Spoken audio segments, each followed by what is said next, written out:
Are you a professional woman who wants to create passive income streams and financial freedom through real estate investing? Join us here on Real Estate Investor Goddesses, hosted by Monick Halm. Listen to women who are rocking it in real estate investments as they share their stories of success, failures, and best advice in real estate investing. Start creating real wealth through real estate. Tune in today. Here's your host, real estate investor, syndicator, and developer, Monick Halm. Welcome to the Real Estate Investor Goddesses podcast. I'm your host, Monick Halm. On this show, I interview badass, amazing women real estate investors who are crushing it in the real estate investing space. And I'm super excited today to have with me Kyara Gray of Charm City Buyers, who's certainly no exception to the rule. Big time badass. She's the president and co-founder of Charm City Buyers, a multi-seven-figure real estate business specializing in Baltimore properties. She draws from her decade of experience mastering the art of rehabbing residential buildings. She runs the Next Gen Accelerator program, which has helped hundreds of mentees across the country find, finance, and renovate properties in 6 months or less. Like me, she's a heart to help other people. So I feel like she's a soul sister, and I'm so happy to have her. Welcome, Kyara. Thank you. Thanks for having me. Oh, I'm glad. I'm super thrilled you're here. So how did you get started investing in real estate? Yeah. So I started investing in real estate about a year out of college. So it was super young. And for me, I was raised really talking about really the power of ownership. So I was told really young about a story of my ancestors really who started their own town called Hinsonville in Pennsylvania on the ground that is now known as Lincoln University. And so with that history, I kind of learned the power of not only ownership and community building, but also being able to own that transformation.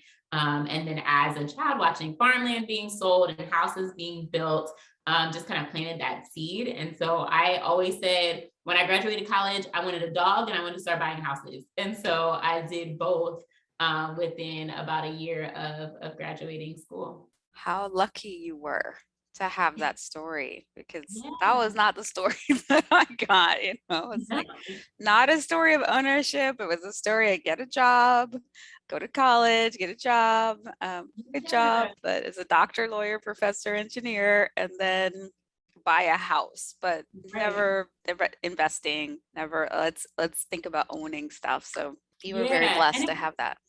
It really was a blessing. And I think I didn't realize it until I got older, like the power and the influence that that story had, but it wasn't really told in a way of saying, oh, you should invest in real estate. Oh, you should do these things. It was just like a seed that I didn't realize was planted until I started to look at what I've been reaping over the years and like what happened and why, and kind of tracing back my own roots. Because a lot of us are taught, like, you go to college, you get a job. I was totally on the path of climbing the corporate ladder. And, I had a really great job after graduating school. I was working at a Fortune 100 company. Like, I was on that path, and I could have been a badass working for someone else, to be completely frank. But that's kind of where my husband, I think, came in and planted his own seeds of just really thinking about entrepreneurship and, what you're doing for someone else, you can do for yourself. And so he kind of brought that entrepreneurship piece into my life to kind of pull all of those different things together on being able to run a business and do operations and do all of those things, but then do it for myself and do it for us and do it for our family and future generations. So that's how it all came to be. I love that. And, a lot of people don't think about this, but real estate investing is a business. But beyond that, I guess, with your husband, decide to scale it. So tell us a little bit more about that story. Like, how did that come together to, on the one hand, you have your own investing and development and all that part, on the other side, helping others. So how did that come about? Yeah, so we bought that first one a year out of college. And at that time period, if most people kind of think about their own journey or journey of friends or family or kids, that first year, when everyone goes back to school and you got to go back to work, like that is a transition. And so during that period was really when we started to define our goals and what it is that, what I wanted to do and accomplish, what he wanted to do and accomplish. And, we were just, I guess, dating, he was my boyfriend at the time. Like, what does this look like if we're going to do this together? And that's when it really started to click. Not only do I want to buy a house, I want to build options for myself leveraging real estate. I want to be able to bring in an income where I have the option to work for myself and I don't need to run and do all of these things for someone else and just be a number, like an employee ID for this huge company. And so that's when I set the goal to say I wanted to work full time for myself by the time I was 30. And so that goal is what set the foundation to be able to build a portfolio. So we started with that first property. We bought it for about $26,000. We put almost $120,000 into it. And so it was a big renovation, a 3-unit property, and took the revenue from that property as we still had our full-time jobs and rolled the revenue and things into the next house and just kind of snowballed, as we call it, into building our portfolio using really creative ways of getting access to money and funding and different opportunities to buy property.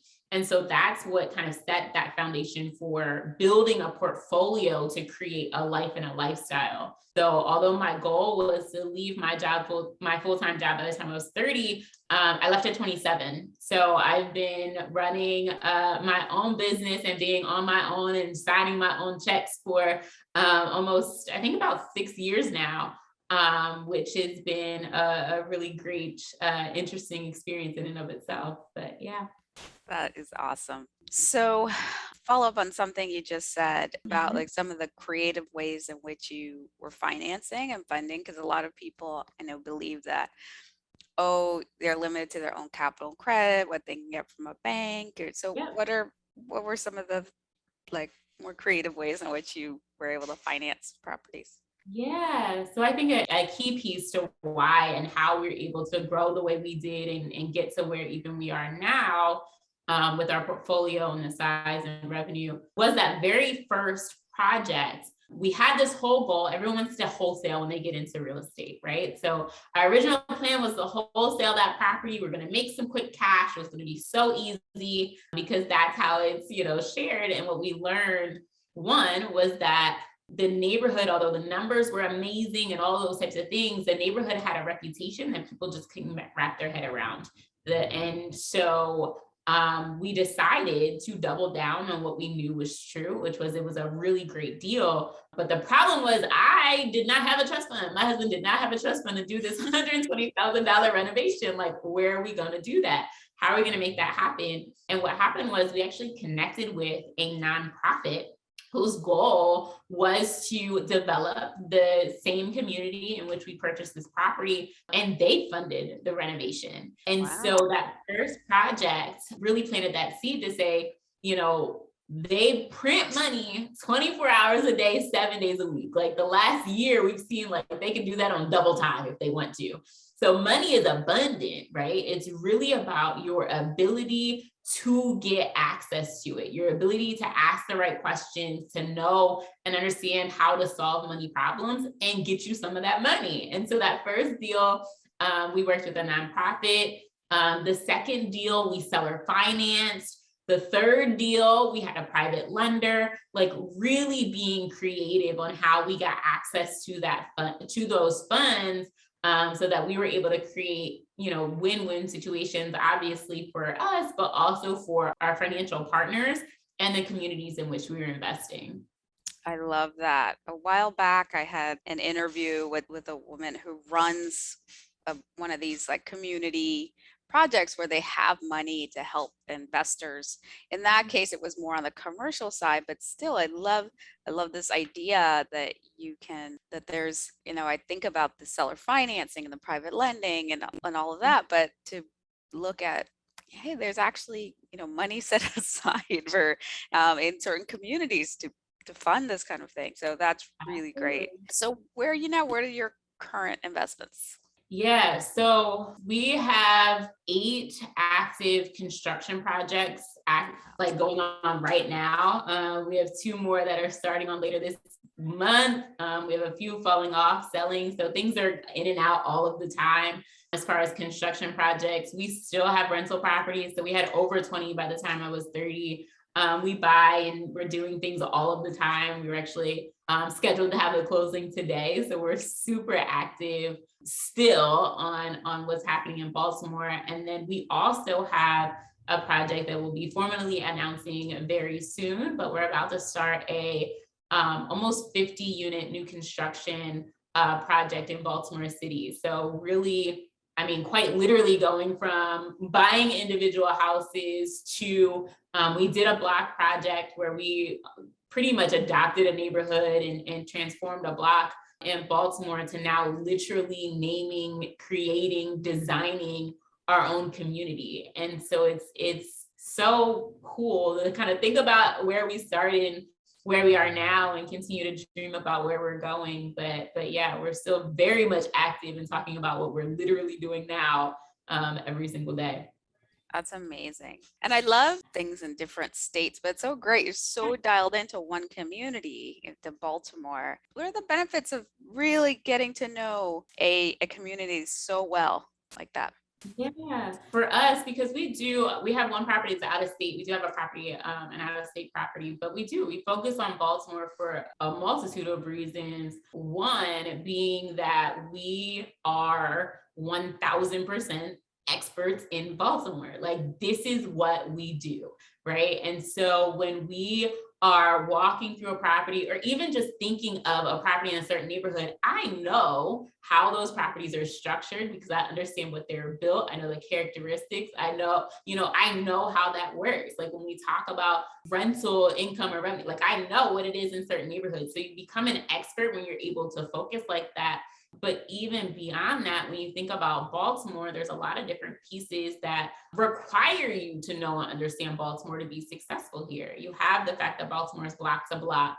You have the fact that Baltimore has nuances from a historical perspective with redlining and those types of issues that create a lot of the challenges you see today. You have Baltimore that has a challenging reputation, be it true or not, that kind of influences how things work here. You have vacant properties here that have been vacant for 30, 40 years that have very specific things you have to know and understand when you're going through that renovation process. And so not only do we know that because we're experts here, we're also able to take the fact that we are experts and equip people who may think about, oh, Baltimore has cheap houses, and so I'm going to go buy something cheap and let me go do all the things I see online, but really be able to say, no, here's how not only can you invest in Baltimore, but do it the right way, right? We can invest in a city like Baltimore and completely turn on its head what so many other cities like Baltimore have seen as they've grown and developed over time. The Harlems and the Brooklyns and the Oaklands and DC, we know what it looks like for cities like Baltimore to change and develop. So by being experts here and sometimes taking, that what could be a sacrifice, right, to focus so heavily here gives us an opportunity to make a larger impact in Baltimore and be able to literally, write our own chapter in the history of the city, not only from work that we're doing ourselves, but in the work that we're pouring into so many other people who've been buying in Baltimore right alongside us to build not only their own wealth and generational wealth for their families, but help us build Baltimore. We're really, really big on collaboration over competition. There's enough opportunity, there's enough property, there's enough money out here for everybody. How can we make sure that we're, surrounding ourselves and surrounding Baltimore with people who have that mindset of adding value in the community in which they're investing, while also making a few dollars and being able to close that wealth gap and be intentional about the financial freedom we're building for ourselves. So, Baltimore is it. Like, we're focused here, we're building here for today and for tomorrow and our kids and our kids' kids. And it's fun. It's exciting. Like, we close, born and raised here. We love Baltimore. I love it. And it's like you're building a community in the same way that you're ancestors did. That legacy, that generational legacy. It's beautiful. Yeah. So I want to Thank ask you a you. question. That's my favorite question because I find that we get so much more out of what doesn't go right than what does. Yeah. So what would you 100%. say was your biggest mistake and what did you learn from it? If you invest in real estate and it's like you can't even organize your thoughts on mistakes that you've made along the way, like you're playing yourself, right? Like there's so many different things, especially being so young and naive when we started. Even that very first deal, we bought that property wrong. It's like, well, how did you do that? Well, we were really excited and anxious in buying that property. We got it through an auction. Remember, we were like a year out of college. And so we had an option of getting a full warranty deed, which was going to cost an extra $1,200, or a quick claim deed, right? So we were like, we can save that money. Like they sent us a little document on background of the property. Let's save that $1,200. We're going to wholesale the property anyway, whatever. So we purchased the property. And before we swung a hammer, we had I think it was an $8,000 back tax bill and a $4,000 back water bill. So before we swung a hammer was an extra 12 grand just from not knowing. And so our story of starting and growing is riddled with, challenges and mistakes and, taking on too much risk or not having the right information. And that's like really what the foundation of Next Gen and our mentorship program became to be is we have made the mistakes. We had to figure it out the hard way. We are valedictorians of the School of Hard Knocks. But we all don't have to go through that process, right? We all don't have to make it hard. We all don't have to learn the hard way. And if we're able to streamline that process and make sure that more people are finding more success without wasting that time, money, energy, and stress of figuring out the hard way, then we can impact and build and find success in Baltimore more and help to kind of race the clock of, those negative impacts of gentrification that happen all the time. So, but yeah, there are so many stories, contractor stories, like there's plenty along the way for sure. Oh, for sure. Anyone who's been in long enough will make those mistakes. So like you and with my, Wealthy Goddess training program, Yeah. like there are mistakes, but it's a lot better to learn from somebody else's mistakes than have to make them yourself because they can be expensive, right? You had a $12,000 mistake, if you spent 1,200 or 12,000, right? I'm telling you, it's way less expensive. Believe me, it's so much more expensive to make those mistakes on your own. Yeah, that's why I say with the education, you're gonna pay to learn either way. Like on the front end, it tends to be cheaper and much less painful. On the back end, like you're gonna learn, but it's usually a lot more painful and expensive. Yeah, I always say there's no caps to the tuition for the School of Hard Knocks, right? Like there's no cap to it. That bill gets very big very quickly. Yeah, so I love that. What are you most proud of? I'm proud of how we are very much ingrained in our purpose. That's really what I'm the most proud of being able to walk in our purpose every day and do that not only on how we invest, but also plant that seed in so many other people on how they're investing and buying and how they're thinking about wealth and opportunity for themselves and their family, but also like the city and the communities in which they're investing. I think a lot of times everyone wants to see the glitz and the glam. You want to see the jewelry and the cars and the houses, as a result of prizes. Yeah, the cash and prizes, like everything's glitz and glam, but really being ingrained and steadfast in our purpose throughout it all is what I'm super proud of. Beautiful. And to what do you attribute your success? I think the fact that we just decided not to quit, right? I think in the journey of entrepreneurship, the journey of investing in real estate, the journey of the School of Hard Knocks, there's a lot of times where a lot of people would have quit. And the only difference between us and everyone else who started around the same time with us or started in real estate in general is that we did not quit. We leaned in to the challenges, we learn from the losses, and we're able to continue to build and grow to get to the other side that we're on now. And that has been key for us for the last decade. I love that. Mm-hmm. And what advice do you have for a woman just starting out in this field? Yeah, so for my women, stand steady in your power, right? And I think sometimes in this industry, you have contractors, or you'll have other investors or developers. You'll have a lot of people who make assumptions about who you are based on just looking at you. I have that all the time, especially when I work side by side with my husband. You know, if they don't know, so it doesn't happen as much anymore, but if they didn't know us, they would direct everything to him, right?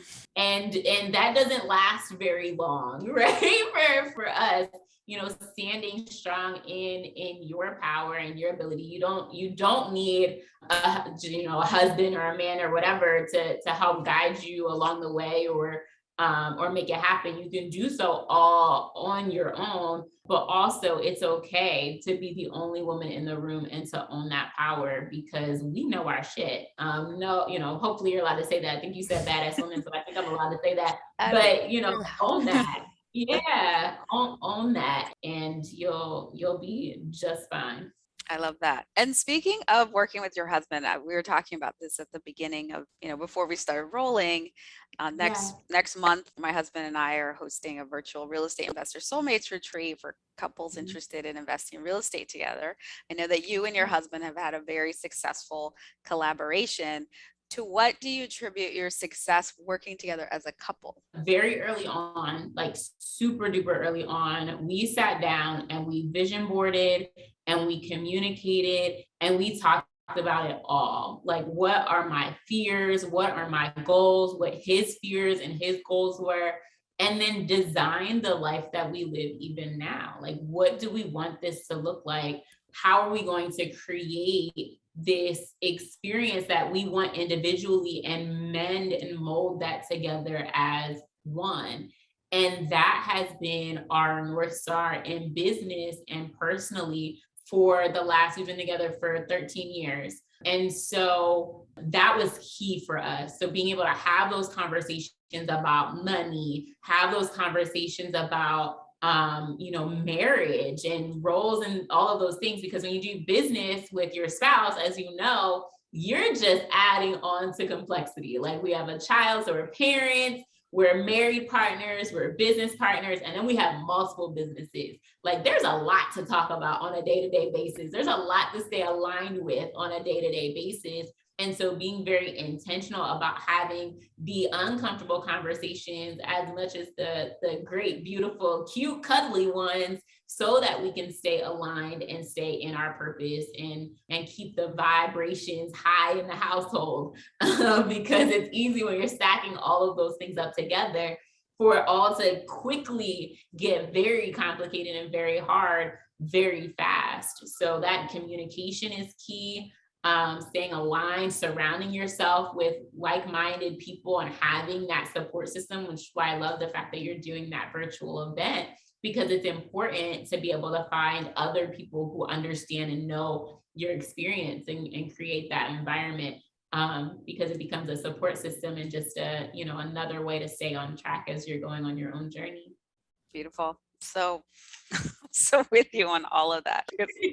I was like, yeah, that when you have, like, same here, multiple businesses, kids, just all the things to be able to have a relationship where you work well together and you still stay passionate and in love and have friends and all co-parenting, all the things, it does require communication and intentionality. Yes. I love the word. To do that. Yeah, beautiful. Intentionality is big. Yeah. And knowing that it's not always going to be cute like it is on Instagram. Right? Like, and you have to have you have to be able to communicate in the way that it's like you can communicate about the challenging things. And I say also, like, disagree agreeably, because there you can have disagreements and it can be tough, but then there are ways of communicating where it's still like respectful, and maybe at the end of it you have a better solution than you would at the beginning, versus, like, some people disagree but they go Yep. It's very sharp. personal, very, Yeah. mean, very to like, just trying to cut people down, bringing in things from what happened 10 years ago, whatever. Right. Like, and then, yeah. and I don't want to derail the conversation, but we can sync on this all day long, because what's so funny about it is if that happens, you still have a meeting you have to go to together in 30 minutes, right? Like it's still like you still have to keep going. And so it's just really, it's very important. Yes. Yeah. With any partnership, but especially like your significant other. Before we get into our famed end of Show Trinity, which is our brag, gratitude, and desire, what do you wish you'd known at the beginning that you now know? What I wish I would have known at the beginning that I now know. I mean, it's always great as you're kind of in the thick of things, getting things done. It's always great to see like that little light, like give me a little glimpse of what it's going to be 10 years from now, right? When you're in those situations, give me a little, just can I have a little peek, right? So being able to have a crystal ball would have been nice. It would have helped as you kind of ride the waves, the ups and downs of just business life or whatever. Yeah. But I didn't have a mentor. I didn't have a coach. I didn't have someone I could call or reach out to, and kind of made myself the resource that I never had when we first got started. And so I think had I had that, a lot of things would have changed, but it sure as heck would have been nice. Yeah. Before our Trinity, what is the best way for people to like connect with you and find out more about you and what you do? Yeah, so you can learn more about myself and my husband and our journey on social media, on YouTube, everywhere. We're Charm City Buyers. So we're at Charm City Buyers on Instagram, Facebook, Twitter, and YouTube. But we also have this really dope free class about why Baltimore is so important to all of us when it comes to our investing journey, and why Baltimore is a really, really amazing place to invest when it comes to getting returns and hitting those goals that you have. So if you go to charmcitybuyers.com, you can register for that free class and learn a little bit more about what we see and what's happening on the ground here in Baltimore and why it's the place to invest. Love it. Okay. So now it's time for our famed end of show Trinity, which is a brag, a gratitude, and a desire. What's one thing you're celebrating right now? What is your brag? My brag right now, we've been paying attention to the numbers of our mentees, our Next Gen Accelerator mentees. And over the last 3 months, we've done over $3 million worth of real estate. So over the summer, we did about 38 units, over $3 million in purchases just in 3 months. I think we had 4 people close yesterday. So it's always things happening and going and making it happen. But it's awesome to see and experience all of that alongside all of our mentees. Well bragged. And what's one thing you're grateful for?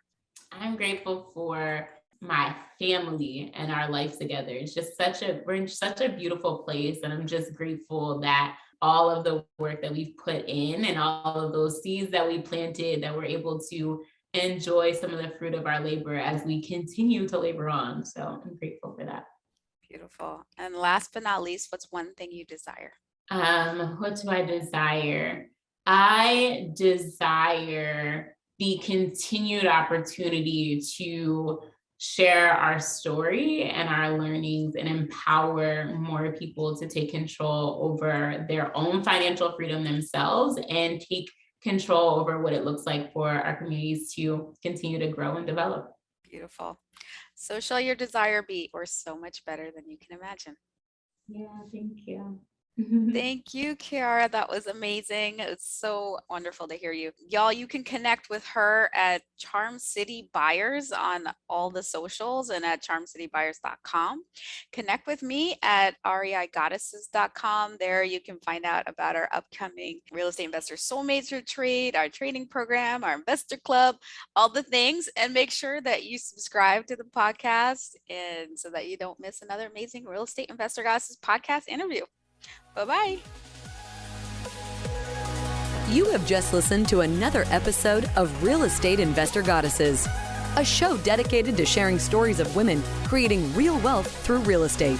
If you found value on what you just heard, feel free to share with your friends. Visit us at reigoddesses.com to learn more about our programs and live events, as well as to access other resources. Until next time.